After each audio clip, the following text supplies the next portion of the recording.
ओम गण गणपते नमः।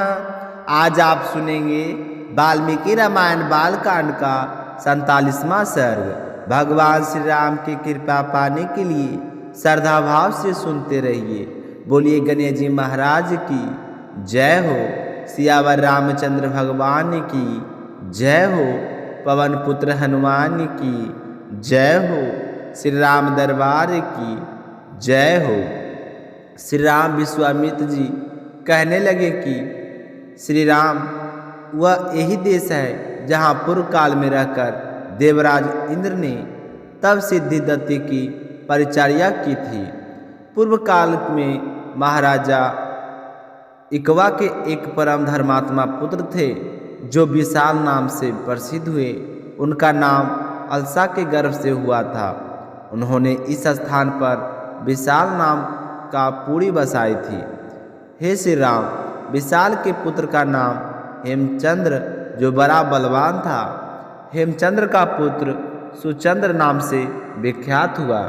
सुचंद्र के पुत्र धूम्रशव और धमराशव के पुत्र संजय हुए थे।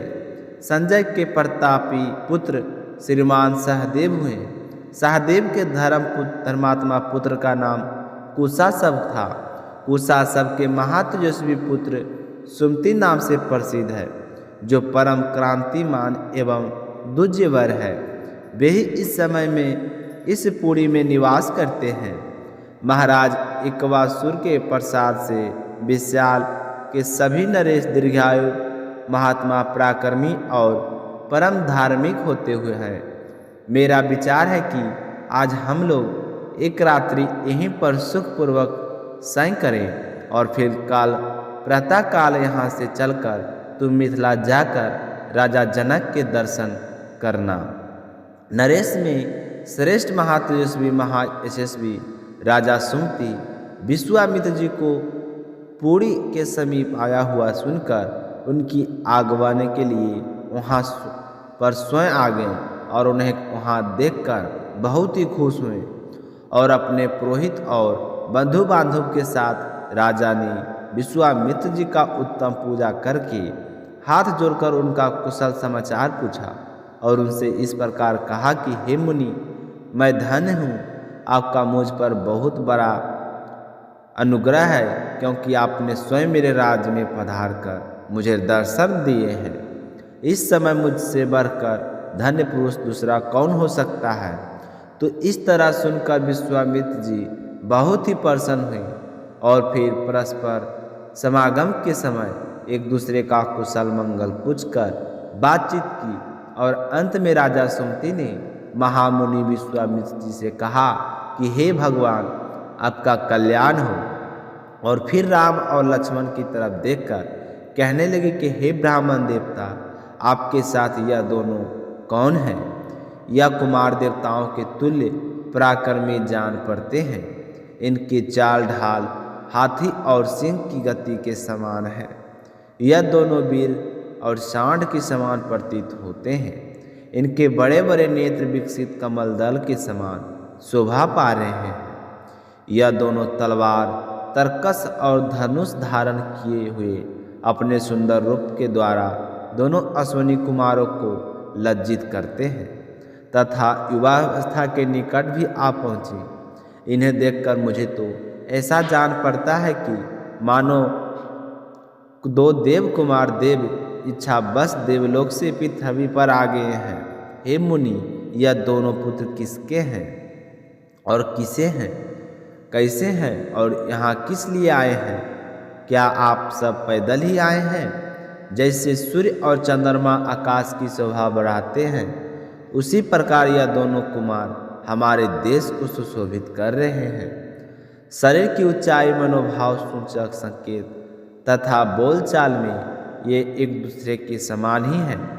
श्रेष्ठ आयुध धारण करने वाले यह दोनों नरश्रेष्ठ वीर इस दुर्गम मार्ग से किस लिए आए हैं, यह मैं यथार्थ रूप से सुनना चाहता हूँ। तो सुमति का यह वचन सुनकर विश्वामित्र जी ने उन्हें सब वृत्तांत यथार्थ रूप से निवेदन किया। पहले सुमति को बताया कि यह दोनों दशरथ पुत्र श्री राम और लक्ष्मण हैं। फिर सिद्ध आश्रम में निवास और राक्षसों के वध के प्रसंग की यथावत विस्तार से कह सुनाया। तो विश्वामित्र जी की बात सुनकर सुमति को बड़ा ही विस्मय हुआ। उन्होंने परम आदरणीय अतिथि के रूप में आए हुए उन दोनों महाबली दशरथ पुत्रों का विधि पूर्वक आतिथ्य सत्कार किया। इस प्रकार सुमति से उत्तर आदर सत्कार पाकर वे दोनों रघुवंशी कुमार एक रात वहाँ पर रुके और सुबह सवेरे उठकर मिथिला की ओर चल पड़े। तो आज का सर्ग यहीं पर समाप्त होता है। कल फिर मिलेंगे अगले सर्ग के साथ। इससे पहले आप सभी से मेरा कहना है कि अशोक वेदा चैनल को सब्सक्राइब जरूर करें और ताकि भगवान श्री राम आप सब पर अपना दृष्टि बनाए रखें। तो कल इसी के साथ सुनेंगे दूसरी अध्याय के अगले अध्याय के साथ। इसमें आप जानेंगे कि राम और लक्ष्मण ने मिथिला पहुंचकर क्या किया। बोलिए सियावर रामचंद्र भगवान की जय हो। तो इसी साथ वीडियो के साथ में एक कहानी और सुनेंगे जो हर व्रत और कथा के बाद में अवश्य सुननी चाहिए। अब अपने सुनेंगे लप्सी और तपसी की कहानी। इस कहानी को हर व्रत कथा के बाद में जरूर सुनना चाहिए। इस कथा को सुने बिना हमारे व्रत और पूजा पाठ का पुण्य फल नहीं मिलता। एक लप्सी था, एक तपसी था। तपसी हमेशा भगवान की तपस्या में लीन रहता था। लप्सी रोज सावा सिर की लप्सी बनाकर भगवान को भोग लगाकर भोजन कर लिया करता था। एक दिन किसी बात को लेकर उन दोनों में कहासुनी हो गई और दोनों जोर जोर से लड़ने लगे। तपसी कहने लगा कि मैं तो रोजाना भगवान की तपस्या करता हूँ, इसलिए मैं बड़ा हूँ। तो लप्सी कहने लगा कि मैं रोजाना भगवान को सावा शेर की लप्सी का भोग लगाता हूँ, इसलिए मैं बड़ा हूँ। इस तरह कहते हुए दोनों जोर जोर से लड़ने लगे। तभी वहाँ से नारद जी गुजर रहे थे। दोनों को लड़ता हुआ देखकर वहाँ आ गए और उनसे पूछने लगे कि तुम दोनों आपस में क्यों लड़ रहे हो।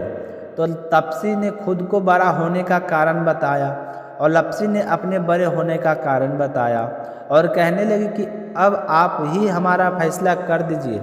तो नारद जी ने कहने लगे कि मैं तुम्हारा फैसला तो कर दूंगा, लेकिन कल आऊँगा, तुम दोनों तैयार रहना। दूसरे दिन लप्सी और तपसी नहा धोकर अपनी रोजाना की भक्ति करने आई तो नारद जी वहाँ पर छुप कर बैठे थे और उन्होंने सोने की एक एक अंगूठी उन दोनों के आगे रख दी। जैसे ही नज़र जब अंगूठी पर पड़ी तो तपसी ने उठा लिया। उसने चुपचाप अंगूठी को उठाया और अपने पैर को नीचे दबा ली, लेकिन लप्सी की नज़र उस अंगूठी पर पड़ी, लेकिन उसने ध्यान नहीं दिया। उसने रोजाना की तरह लप्सी बनाई और भगवान को भोग लगाया, फिर स्वयं भोजन करने लगा। तो नारद जी उन दोनों के सामने आ गए। तो देखते ही दोनों कहने लगे कि अब बताओ हम में से कौन बड़ा है। तो नारद जी कहने लगे कि लप्सी ही बड़ा है। तो यह सुनकर तपसी को बड़ा ही आश्चर्य हुआ। वह कहने लगा कि मैं कितनी कठिन तपस्या करता हूँ, फिर भी आप कह रहे हो कि लप्सी बड़ा है। तो नारद जी ने कहे कि तुम अपने स्थान से खड़े हो जाओ। तो वह खड़ा हुआ तो उसके पैर के नीचे अंगूठी दिखाई पड़ी। तो नारद जी तपसी से कहने लगा कि तपस्या करने के बाद भी तुम्हारी चोरी करने की आदत नहीं गई है, इसलिए लप्सी बड़ा है, क्योंकि मैंने ही तुम दोनों के आगे सोने की एक एक अंगूठी रखी थी। तो तुमने तो देखते ही अंगूठी को उठाया और अपने पैर के नीचे दबा लिया। लप्सी ने अंगूठी को देखकर भी अनदेखा कर दिया। इसका अपनी रोजाना की भक्ति में ध्यान था। इसने लप्सी बनाई और भगवान को भोग लगाया, इसलिए लप्सी ही बड़ा है और तुम्हें तुम्हारी कठिन तपस्या का कोई फल नहीं मिलेगा। तो यह सुनकर तपसी का अपने किए पर पछतावा हुआ और शर्मिंदा होकर नारद जी से माफ़ी मांगने लगा और कहने लगा कि महाराज, मुझसे गलती हो गई है, आज से मैं कभी भी चोरी नहीं करूँगा। मुझे बताओ कि मुझे मेरी तपस्या का फल कैसे मिलेगा। मैंने तपस्या बड़े ही श्रद्धा भाव से की है। तो तपसी की बात सुनकर नारद जी कहने लगे कि यदि घर पर सारी रोटी बनाकर गाय और कुत्ते की रोटी नहीं बनाएगा तो वह फल तुझे मिलेगा। अगर कोई दिया से दिया जलाए तो उसका फल भी तुझे मिलेगा। कोई ब्राह्मण को भोजन करवाकर उसे दक्षिणा नहीं देगा तो उसका फल भी तुझे मिलेगा। अगर कोई वाहन सुहागिन त्रिशूल हम वाहन स्वरूप देते हैं, उसके साथ अगर हम कुछ रुपये नहीं देंगे तो उसका फल भी तुझे मिलेगा। और व्रत कथा में अगर सारी कहानी सुन ले लेकिन तुम्हारी कहानी ना सुने तो उस व्रत का फल भी तुझे मिलेगा।